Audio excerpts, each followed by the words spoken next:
2025년 9월 19일 3분 묵상에 오신 성도님들을 환영하고 축복합니다. 오늘은 역대하 5장 1절에서 14절 괴안에 담긴 언약입니다. 오늘 5장에서는 솔로몬이 성전 건축의 완공과 여호와의 언약궤를 성전 안으로 옮기는 장면을 다루고 있습니다. 이 행사는 성전 봉헌식의 가장 중요한 클라이막스죠. 언약궤는 출애굽기 이후 이스라엘 공동체의 정체성을 상징하는 핵심적 존재로 하나님의 임재와 언약의 증거가 담겨져 있었습니다. 그런데 그 언약궤 많이 돌고 돌아왔습니다. 이스라엘이 가나안에 입성했을 때 언약궤는 실로의 성막에 보관되어져 있었습니다. 그러다 사무엘 당시 이스라엘이 블레셋과 전쟁할 때 언약궤를 가져갔다가 전쟁에서 패하면서 빼앗기게 됩니다. 언약궤를 가져간 블레셋, 언약궤가 머무는 곳마다 재앙이 내려지게 됩니다. 언약궤는 다시 그래서 유다로 반환되었고요.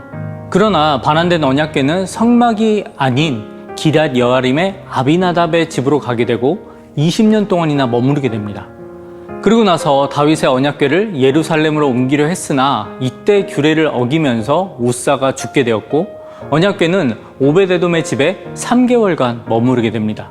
하지만 다윗은 포기하지 않고 율법대로 레위 제사장들의 어깨에 메어서 예루살렘으로 옮겨 다윗이 지은 성막에 안치하게 되었고 시내산에서 제작된 언약궤가 약 480년 만에 솔로몬의 성전 지성소에 안치되게 됩니다.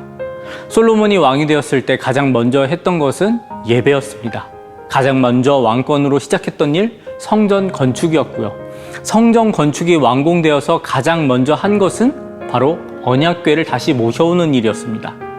성전의 중심이 무엇이죠? 네, 하나님의 임재입니다.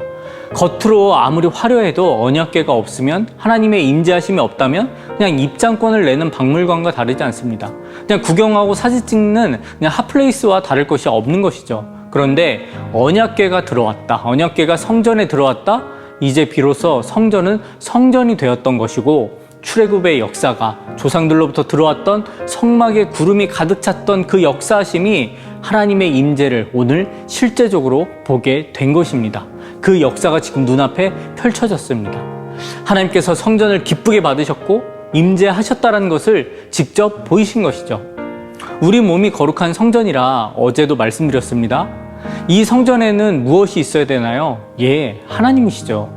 하나님이 없는 성전? 그저 장소적 개념 외에는 다른 것이 없습니다. 그래서 하나님과의 언약, 하나님의 말씀, 하나님의 임재하심, 함께하심 우리 가운데 있게 될 때 우리는 비로소 성전 다음으로 성령이 거하시는 거룩한 전으로서의 정체성과 본질이 세워진다는 것이죠.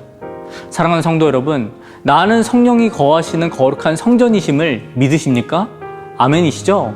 그렇다면 더욱 하나님의 말씀이 내 삶의 중심에 자리하도록 하나님의 임재가 나의 삶에 가득 채워지도록 순종함으로 우리는 함께 나아가야 합니다.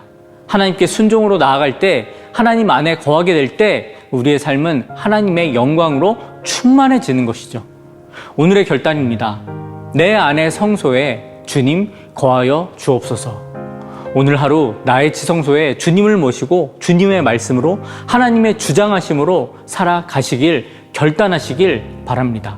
이 결단으로 하나님의 임재와 영광이 내 삶 속에 나타날 것입니다. 하나님의 영광이 충만한 복된 하루 되시길 주님의 이름으로 축원합니다.